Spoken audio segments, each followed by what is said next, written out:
Hello, hello, hello, hello. Welcome to the Business Plugs Mixer. Hi, my name is Linda Murray Bullard. They call me the Business Plug, and I am so excited about this evening's program I have for you.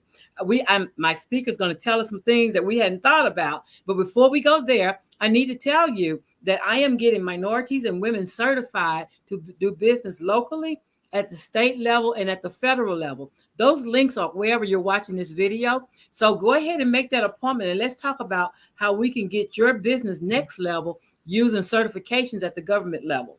Now that I got that out of the way, I've done my housekeeping. I'd like to welcome my guest. Welcome, Alan Green. How are you? I'm doing well. How about yourself? Doing very well. So tell my audience, who are you?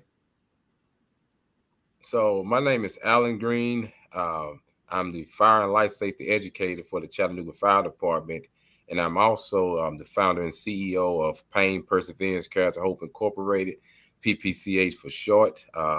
Pretty much, if you want to break that down with those two, I'm a community servant or servant leader, however you want to look at it. I'm all about community and passion, and just providing any type of uplift and edification that I can to the people in this community in Chattanooga. I love it. I love it. So let's talk about your fire science first, and then we're going to talk about your nonprofit. Okay. Oh, right. So, Okay. so you are a fire and life safety educator. So what does that Yes, ma'am. mean?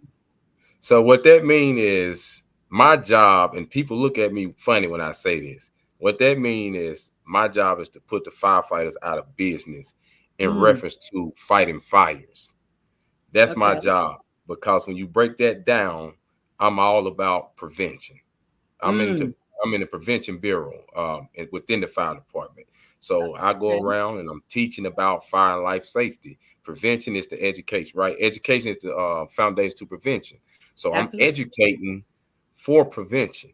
So I always say, well, what do we do if we have no more fires? I've educated a whole Chattanooga community in Hamilton County to where everybody's doing what they're supposed to do, and there's no more fires. Then that Mm, means I've done my job to the utmost efficient. absolutely. And so I know, during when heating season comes, right? In the fall and in the fall and winter, we think about fires then because we're indoors and carbon monoxide and fires and all of that. But it's summertime now. So what should we be thinking about in fire safety for the summer? Well, I'm gonna start here and then I work my way up to the summer, because this Okay. issue is going on all throughout the year. Winter, summer, spring, fall, smoke alarm issues. Mm, People don't have proper working smoke alarms in their homes. They're mm, taking the batteries out. They don't know that they're supposed to check the batteries every 6 months. They don't know that the smoke alarm is good for only 10 years. Then you have to change the whole smoke alarm. It don't mm, work forever. So all throughout the year, I'm checking smoke alarms. I'm pushing smoke alarms. We had a fire last week where two people was rescued. And when you hear the audio and when the firefighters say they went inside the home to do the rescue, we did not hear smoke alarms going off. Lets me know that there was no working smoke alarms. So mm. this is a big, big deal, whether it's in the summer, winter, or the spring, or the fall, because fires are happening all year long. And we want to make sure we have those smoke alarms that's working. You know how to test them, you know how to maintenance. Now we're going to switch gears to the summertime. We just did a news interview about hot cars. The temperatures are Mm, blazing now. People don't, I mean, we know, but people don't pay attention and think about it. Oh, it won't happen to me. I have time. We're still leaving kids and pets inside of cars, thinking that they have time to run in the house. They forgot something. Run inside the grocery store. I'll be right back. Let me crack the window. You cannot do that, because little kids, toddlers, babies, their body temperatures rises way quicker than adults. I'm talking about mm, 3 to 5 times faster. At mm, 104, you have onset symptoms for a heat stroke. At 107 body temperature, that leads to death. So imagine 94-degree weather, 98, 99, which we've been in those areas in the last 2 weeks. You leave a kid in a hot car that gets up to 100 degrees, 102 degrees, within 3 to 5 minutes, that kid's or that toddler's or that baby's body temperature is going to skyrocket. And by the time you come back, it's going to be some problems. So in the oh man. summertime, we're seeing this across the country. These heat waves are deadly and dangerous. Heat exhaustion, heat stroke. You need to know the signs and symptoms. What is your body telling you when you're not sweating, but it's 105 degrees in your Mm, area? What is your mm, body telling you when you're sweating and you just came back inside in a cool environment, but you're still sweating profusely? What is your body telling you when you're having a hard time breathing and you're outside trying to cut the grass and you think it's just, oh, my allergies? No, something's going wrong. So we have to know the signs and symptoms of our body is struggling to perform, or mm. signs and symptoms of heat stroke, heat exhaustion. Staying hydrated. Drinking drinks, sodas, carbonated beverages is not hydrating you for real. Coffee is not hydrating you. Caffeine will more than likely cause you Dehydrate. to dehydrate. Yeah, So yeah. water, in these heated temperatures, these summer temperatures. Also, just being safe. I always tell people this at the end of my presentations. I say, it's not unsafe conditions or environments. It's Mm, unsafe behaviors that create those unsafe conditions and environments by mm. human error. We don't listen. And this is why I teach this education stuff and I take it so serious. 365 days out the year, 366 during leap year, just because I want to get that message across to make sure that we're as safe as we can be. I love that. I love that. And so we were talking about, I'm going to back up some. You were talking about heat exhaustion versus heat stroke. Like that's two different levels, right? Right, two different levels. Two different levels. The heat exhaustion is going to come on first. You start Okay. feeling dizzy. You're sweating. You're still sweating. You become tired. Um, your breathing become more labored. When I did this demonstration last week, I was in a hot car with the news anchor, and we was in there maybe 2 to 3 minutes before I was trying to take a deep breath, but I couldn't because it was so Mm, hot and the temperature was heating up. So those are things you start experiencing during like heat exhaustion. Now, when you mm, get to heat stroke level, of course, your body temperature has elevated even more. Then your breathing become even more labored, and then you're no longer sweating. You have sweated out all your hydration, all your fluids, and now if you're not paying attention, that's when you end up leading to death, or you're passing out. You become delusional about what's going on. Alternative status starts setting in. So then just some things that if everybody has a phone, I'm pretty sure 99% of the world has a phone, even little kids. Start looking these things up and research it. Don't take my word for it. I want you to look it up and educate yourself and just kind of reiterate what we're talking about now. So you'll know. As when people read things, it sticks more than versus somebody telling you something. absolutely. So how long, how is there a guideline that says when the temperatures are a certain level that you only stay outside a certain number of minutes? Like should we limit our time outside or should we just keep it being hot? What is the safe thing to do if we are going to be outside and the temperatures are elevated? If it's me, and I like to consider I'm still in somewhat pretty good shape, playing sports pretty much all my life.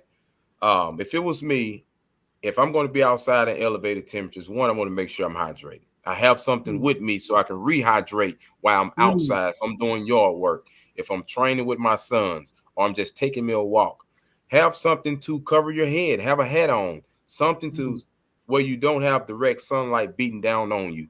Um, mm, light colored clothing, so it's not absorbing much heat, but it's doing a lot of reflection. Um, and again, don't get caught up in, oh, I'm older or I'm younger, so I can withstand these temperatures even more. It's not a good idea, to yeah. think, well, I can handle it. Of course, you become acclimated to certain temperatures if that's what you do. Certain people train in heat so they can deal with it, just like you train in cold weather so you can deal with cold weather. Um, but you still want to make sure you're taking precautionary measures. The biggest thing is having some cover, not being out there for an extensive period, Mm, because your body, won't be able to handle that much heat all that, in those extended periods of time. So you do want to take breaks. One of the things we want to do, like our first thing, if we find somebody has passed out outside in the heat, first thing we're going to do is remove them from that heat. Get them mm-hmm, to a safe area in the shade inside, so we can start that cooling process. mm-hmm. So that's why I say, if you're outside and you find yourself, hey, I'm feeling a little weird. I think I may be too hot. Even if you're not, you don't want to wait until it's too late to try to do Yeah. something. Take a break. Yeah. Take your even if you don't feel thirsty, drink something. Go Yeah. back, stand in the shade under a tree, come in the house for a minute, then go back outside. Yeah. Because you don't want to wait till your body starts saying, well, it's too late, and you start going down. Then we don't want to come pick you up out of the front yard in the shop, wherever you are in these elevated temperatures. Absolutely, absolutely. And so when you're talking about, so now we've talked about fire safety, and I hope that people are paying attention, and I hope they're doing it with the children too, right? Because we shouldn't have our kids out there. I saw somebody posted about, it's football practice time, right? And Right. so hopefully they're listening, and they're being making sure the children are hydrated because it's getting ready to start practicing for football season. Make sure they're hydrated, making sure that they're taking care and being mindful of the children. Because one of my goddaughter, her grandkids playing, she was like, "Look, if they get hot, I'm coming to get them." She Yeah. said, "None of that man up and take it and all that craziness because it's dangerous No, out here in no, this." no, it is. And when I was playing in high school, our coaches watched the temperature. So if it was at a certain temperature, we wouldn't practice. Good. It's too hot. When we was having those heat waves like that, and it was coming through Chattanooga, safety is always first. Safety Absolutely. is first.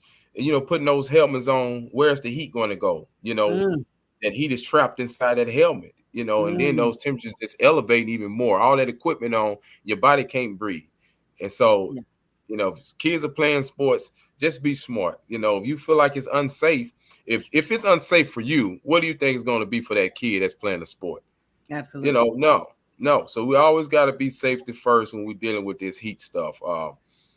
That's another thing that we try to education, because now if we can keep people thinking about that, during this heat, then it cuts back on the fire department running so many calls to pick somebody up from passing out, right? Absolutely. Right. Turning those wheels to get somebody, lifted off the ground and put in a safe environment, because, they didn't take heed to what we're talking about now.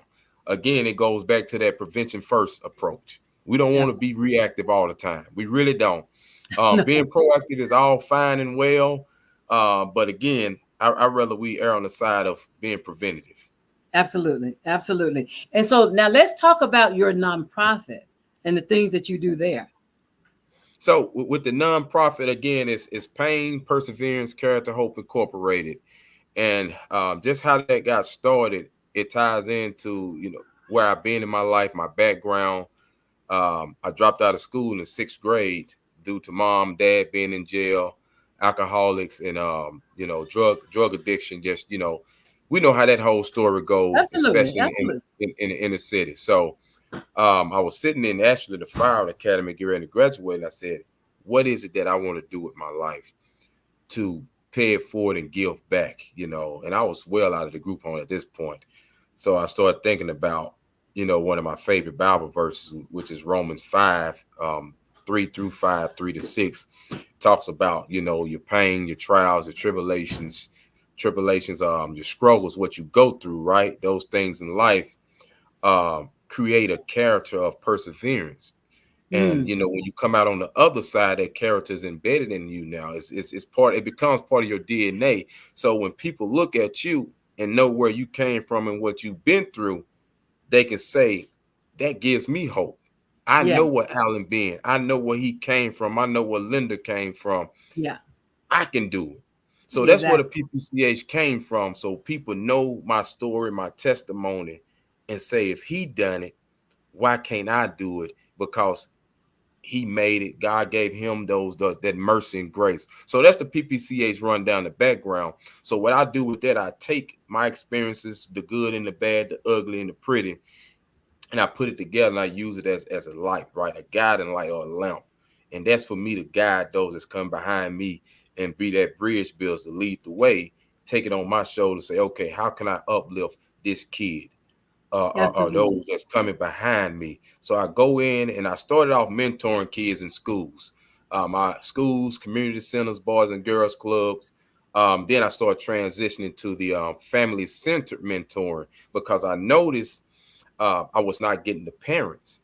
So I remember Mm, spending 6 months redirecting maladaptive behaviors in the school. And I Yeah. said, this ain't working. To me, I was like, oh, I'm just a placeholder or a time holder for this school because I'm still getting reports every week that say this kid cussed this teacher out, slapped this kid, missed school, this, and this. I said, wait a minute, we can't get to real programming because we still trying to redirect behavior. So I Yeah. said, okay, let's do the family thing. Let's do family centered mentoring. So I don't take a kid unless the parent or the father, whoever they live with, is coming with them. Because now I get an opportunity to mentor the child, the mom, dad, grandparent, whoever's in that household, little brother, little sister. Everybody's going to get what I got, and that I way love they can talk about everything we talked about, so the parents are on the same page I'm on. So I provide that family as a collective with self-development, social emotional learning, and I also educate them on what ACEs is, or adverse childhood experiences. it. I was in a group with about 10 parents, and these was parents of school teachers, city employees, um, lunch ladies, when they have kids that's getting ready to go to kindergarten.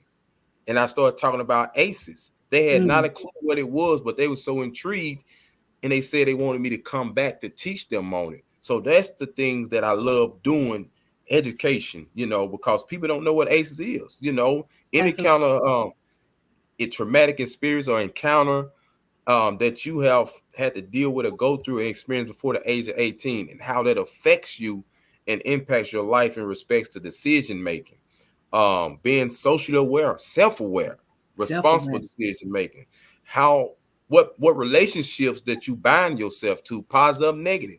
So I Mm. always tell people with the ACEs piece, um, how can you really exercise social emotional learning skills if you have been through so much trauma in your life and it was not corrected or redirected? Yeah. They work Absolutely. hand in hand. We can't talk about one without the other. So that's what I come in with this family centered mentoring, and talk about that. And I teach about it, and I show parents how much resiliency that they do have because what they've been through, and they still here pushing forward, Mm. trying to raise these kids in the time and age that we're in now. So for me, that's in a nutshell. That's what the ACEs is, and I try to right now. I'm sending out emails after emails after emails to school principals, um, C coaches, all of these school officials. I'm sending it to them to say, hey, you all need your teachers to be trained and taught on what this is. You know, Absolutely. and some of them are responsible, and some of them they get to ask about, well, how much is going to cost me. And I'm like, okay, I kind of see how this gonna go. You really don't want to pay for something that's going to be really beneficial to your teachers, but also these kids that we so-called say we want to help and derail that prison to pipeline system. So Absolutely. if we can cut that cycle, then what that does for the prison industry, right? What that Exactly. does for that multi-billion-dollar industry. Because right now, you say our literacy rates in Chattanooga are shot.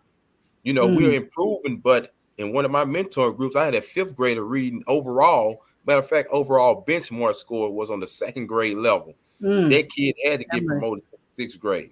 Have So mercy. my job, I believe, what God allowed me to go through in my life, dropping out of school in sixth grade, to graduating high school, high in class with honor society, going to school for free, graduating college with a chemistry degree, minor in biology. That's why I went through what I went through. So my story, my testimony can show these kids and these families that it can be done. Somebody said it couldn't, but it can be once you're faced with somebody that can show you and tell you this is living proof. This is, if Absolutely. I you love have not this. seen it, it's right here. So people always ask, well, what made you become a firefighter? Well, I had my sons and I needed a career job. Little did I know that this job is going to become more than putting out fires and running medical calls. It's a Mm. platform. So I put all this together. The fire department, pain, perseverance, character, hope. Everything that I do has a purpose in life to serve and educate and uplift those come behind me and those that need that reinforcement. So that I love that's that. kind of the rundown with the nonprofit. Yeah, I love that. I love and I love that in your helping to the children, you've reached in and got the parents, because a lot of people who have these programs for the children don't include the parent. and you're trying to fix the child. But if you've ever looked on the nanny, she never fixed the child. She fixed the parents because the Mm. parents, you doing all these positive things, giving them positive head spin, giving them, great spaces to be in. And then they go home back to someone who may or may not have finished school, who may or may not have parenting skills, who may or may not have time because they're trying to keep the lights on and the house Right, going and the bills right, paid right. and all these other life things happening. So I love, love, love that you've included them. I suggest that every time I get to talk to a nonprofit, because I every year try to do something that's on a social aspect in my business. And one of the things that I did was for moms with teen sons, because I felt what I found is that she has ambitions and dreams and hopes that she's not been able to fulfill as well. And so I'm glad that you're in tune with that. So you'll be able to catch that and then redirect the entire family together as Right. opposed to just a child.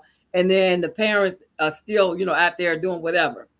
Right, absolutely. Because I know what it is. Like I can get kids all day long, and I Yeah. can wake up every day and go start a program at any school, and Yeah. and get a kid, get 50 kids. But that's not the plan for me. I transitioned from that because these parents they're needing help too, and they need to They need help. understand they need development. It Yeah. takes a little bit more because of the age factor, and the brain is not as plasticity as the kid brain, or moldable as a kid brain. But we got to start somewhere. If we don't start and try to fix that nucleus within that family, Yeah. or those key components, then what are we doing? Exactly. That's why when I'm teaching education in the fire department, I love and absolutely love teaching little kids, elementary school kids, because that is the foundation of any community. I don't care how you look at it, what kind of money you got, what you don't have. The elementary school kids, these young kids, when their brains are very formable and Mm, moldable, that's the foundation. They're the I agree. ones going to be the holding up the pillars of this community, and then at the top, the arch is going to be the economy in the community, right? If that foundation is messed up, then of course the economy and the community is going to be shot Yeah. because we don't have successful parenting at the next generation. So that's something else I Absolutely. talk about with I'm trying to apply for this conference to talk about equity and inclusion, Mm-hmm. how to add equity to a community. So if you Mm, look at it, you research this, how does adverse childhood experiences impact an equitable community? And we mm, know, but I want people to look this up. How does adverse community environments impact equity in the community where you're born mm. at? That Yeah. historical trauma and that historical localization. I can't help where I'm born at. I Right. can't help I was born in a project or in a trailer home or in a suburb to where the parents are not even there. They're gone all the time. I can't help that. So I come in and I get parents to look at it from a different point of view and say, okay, well, community leaders, parents, youth serving organization, or city officials, how can we partner with the fire department? Again, that fire department piece, that platform, because people trust firefighters. They see us differently than most organizations. So how can I use the fire department to get in these communities and say, hey, I come from where you are. I'm in the fire department, but we're not here for an emergency. We're here for Mm, the emergency, because absolutely. the emergency is going to lead to an emergency, right? So let's start with Absolutely. the emergency. We correct that. We add value and equity to this community, and guess what? Now, mom, dad, grandma, brother, sister, not taking down the smoke alarms, tearing them apart, ripping the batteries out, unplugging the cable wires because they want to smoke in the house, because they Yeah. tired of the sound and don't want to call the fire department to change the batteries. So now I have added that educational piece and that trust piece so they can feel value in where they live at. I don't want my place burning up. So let's make sure we change these smoke alarms. Let's make sure we put batteries in here. Let's make sure we don't sleep close to heaters. Let's make sure that we're hydrating and coming out of that sun, because now Mm, we want our community to be safe, because you have value now, you have purpose. So that's how I kind of put a spin and tie all of those things in together, yeah. um, to make change and use this job, what I do in the fire department, as more than just coming to get a paycheck and fulfilling what my job description say. I love that. I love that. I think they have the best person for that position.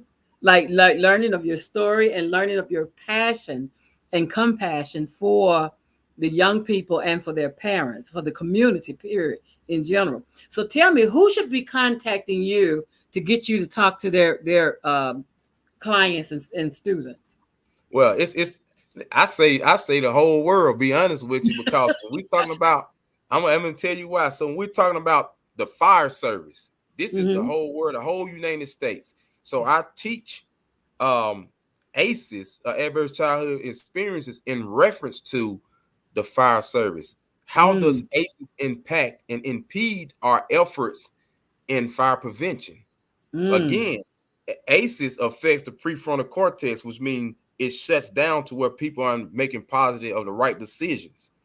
I mm, don't care that I shouldn't be sleeping close to a space heater. I'm gonna do it anyway, mm, because that piece of, that prefrontal cortex and decision making. So I say even fire service leaders, fire chiefs, fire marshals, deputy chiefs, anybody in the fire service, I will come to your city and state and teach community risk reduction methods and mitigation tactics, and how ACEs affects and impact learning and behavior in your fire prevention um, aspirations. Now on the ACEs portion, I will come in to the schools, no matter where you are. I come in, teach, do a professional development day with your teachers, principals, um, janitors, bus drivers, front office staff, on how to better serve kids that are at risk to adverse mm. childhood experiences. How not only to what is ACEs, what it looks like, how it impacts learning behavior in the classroom and decision making, but also how to mitigate those risks and those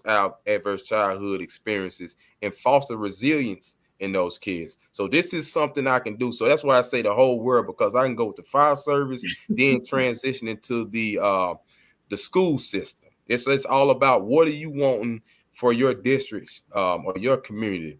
How much equity do you want your community to have?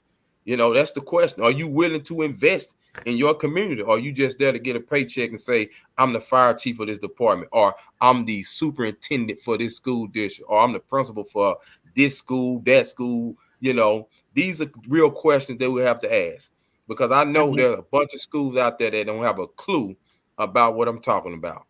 Absolutely. And they really should. They really should. And so, in closing, is what one thing would you like someone who's viewing this podcast to take away from this conversation? The one thing I would say is this: don't fight the fight by yourself. And Mm, what I mean by the fight, whether it's in the school system or in your community, you got people around you, Sister Bullock, that can connect you with people. It don't even have to be me. But the one thing is to know is, you don't have to fight the fight alone. We're in this together. And absolutely. I want, in a play on words, fire is everybody's fight, as USFA would say. And that's, make sure we understand, fire don't necessarily have to mean fire that, you know, burn things up, but it can be Right. fire as in problems in your community. Understand? Absolutely. So the play on words there, just don't fight the fight alone.